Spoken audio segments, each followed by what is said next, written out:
بسم اللہ الرحمن الرحیم الحمد للہ رب العالمین والصلاة والسلام علی اشرف الانبیاء والمرسلین نبینا محمد وعلی آلہ وصحبہ اجمعین اما بعد السلام علیکم ورحمۃ اللہ وبرکاتہ۔ معزز سامعین کرام، اربعین کی 8ویں حدیث مسلمانوں کی جان و مال کے تحفظ سے متعلق ہے۔ حدیث، اس کا ترجمہ اور اس سے مستفاد چند فوائد و احکام آپ سماعت فرمائیں گے۔ فعن ابن عمر رضی اللہ عنہما ان رسول اللہ صلی اللہ علیہ وسلم قال امرت ان اقاتل الناس حتى يشهدوا ان لا اله الا الله وان محمد رسول الله ويقيموا الصلاة ويؤتوا الزكاة فإذا فعلوا ذلك عصموا مني دماءهم وأموالهم إلا بحق الإسلام وحسابهم على الله تعالى رواہ البخاری و مسلم۔ ترجمہ، ابن عمر رضی اللہ عنہما سے مروی ہے کہ رسول اکرم صلی اللہ علیہ وسلم نے فرمایا، مجھے لوگوں سے اس وقت تک جنگ اور قتال کرنے کا حکم دیا گیا ہے جب تک کہ وہ اس بات کی گواہی نہ دے دیں کہ اللہ کے سوا کوئی معبود برحق نہیں اور محمد صلی اللہ علیہ وسلم اللہ کے رسول ہیں، اور نماز قائم کریں اور زکوٰۃ ادا کریں۔ جب وہ ایسا کرنے لگیں گے، جب ان ساری باتوں کا اقرار کر کے اور اس کو ماننے لگیں گے، ایسا کرنے لگیں گے تو مجھ سے اپنے جان و مال کو محفوظ کر لیں گے سوائے کہ اسلامی حقوق کے، اور ان کا حساب اللہ تعالیٰ کے ذمہ ہے۔ یہ روایت بخاری اور مسلم کے اندر موجود ہے۔ معزز سامعین کرام، اس حدیث سے بہت سارے فوائد مستنبط ہوتے ہیں، لیکن چند فوائد و احکام کا تذکرہ پیش خدمت ہے۔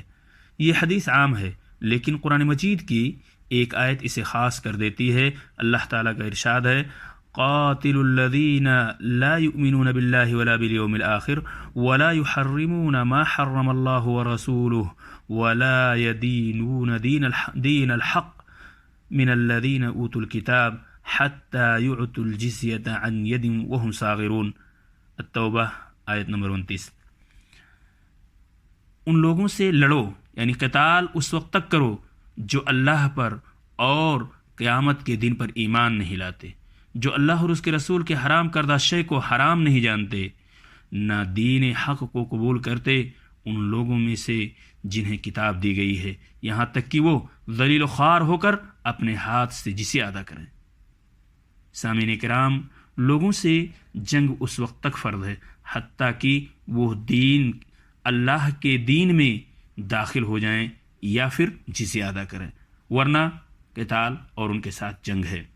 سامعین کرام، اس حدیث کے اندر حتیٰ یشہد ان لا الہ الا اللہ وان محمد رسول اللہ، شہادتین یعنی اللہ کے معبود برحق ہونے اور محمد صلی اللہ علیہ وسلم کے رسول اور نبی ہونے کا اقرار کر لینے سے آدمی مسلمان نہیں ہو جاتا ہے۔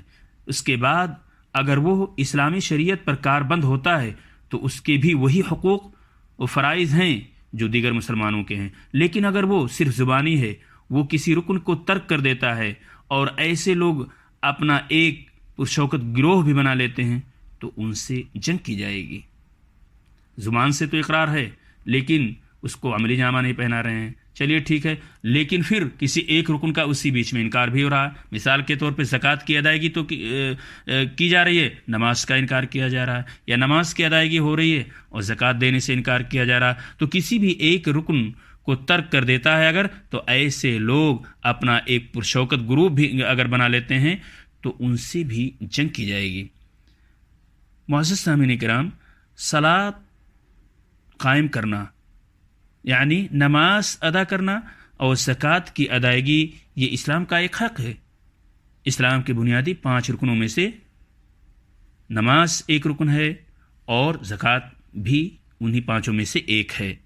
ابو بکر رضی اللہ تعالیٰ عنہ نے مانع زکوٰۃ سے جنگ کے وقت فرمایا تھا، جو زکوٰۃ کو روک لینے کا ارادہ کر رکھے تھے وہ نبی کریم صلی اللہ علیہ وسلم کے زمانے میں تو دیتے تھے، لیکن جب ابو بکر رضی اللہ تعالیٰ عنہ کا زمانہ آیا تو زکوٰۃ نہ دینے کا جب ان لوگوں نے ارادہ کیا تو ابو بکر رضی اللہ تعالیٰ عنہ نے فرمایا، اللہ کی قسم میں ان سے ضرور جنگ کروں گا جو صلاۃ اور زکوٰۃ کے درمیان فرق کرتے ہیں. واللہ لأقاتلن من فرق بین الصلاۃ والزکاۃ، کیونکہ زکوٰۃ مال کا حق ہے. اللہ کی قسم اگر وہ ایک رسی جو اللہ کے رسول صلی اللہ علیہ وسلم کو دیا کرتے تھے زکوٰۃ کے طور پہ مجھ کو نہیں دیں گے تو اس کے روکنے پر بھی میں ان سے جنگ کروں گا. یہ روایت بخاری اور مسلم کے اندر ملے گی. معزز سامعین کرام، اسلام قبول کرنے سے جان و مال محفوظ ہو جاتا ہے، سوائے ان حالات کے جس میں اسلام خود اپنے کسی حق کا مطالبہ کرے. الا بحق الاسلام، سوائے ان حالات کے جس میں اسلام خود اپنے کسی حق کا مطالبہ کرے. مثلا کسی کو ناحق قتل کر دے، ناحق قتل کرنے والا وہ قتل کیا جائے گرچہ وہ مسلم ہے. یا شادی شدہ ہو کر زنا کر لے، شادی شدہ شخص جب زنا کرے گا وہ بھی قتل کیا جائے گا، سنسار کیا جائے گا. یا اسلام چھوڑ کر مرتد ہو جائے تو مرتد کی سزا بھی قتل ہی ہے، اور ایسی صورت میں مرتد ہو جانے سے جان کی حفاظت ختم ہو جائے گی. معزز سامعین کرام، یہ پانچواں فائدہ آپ کو بتا دینا مناسب سمجھتا ہوں. قیامت کے دن ہر بندے کو اللہ کے سامنے اپنے عمل کا حساب دینا ہوگا. اگر نیکی کر رکھی ہے تو اس کا انجام بخیر ہوگا، اچھا ہوگا، اور اگر برائی کر رکھی ہے تو اسی لحاظ سے اس کا نتیجہ سامنے آئے گا. معزز سامعین کرام، ایک آخری فائدہ آپ سماعت فرما لیں. جو شخص ظاہری طور پر اسلام پر قائم ہے، بظاہر وہ مسلم ہے، تو اس کے ساتھ مسلمان جیسا معاملہ کیا جائے گا.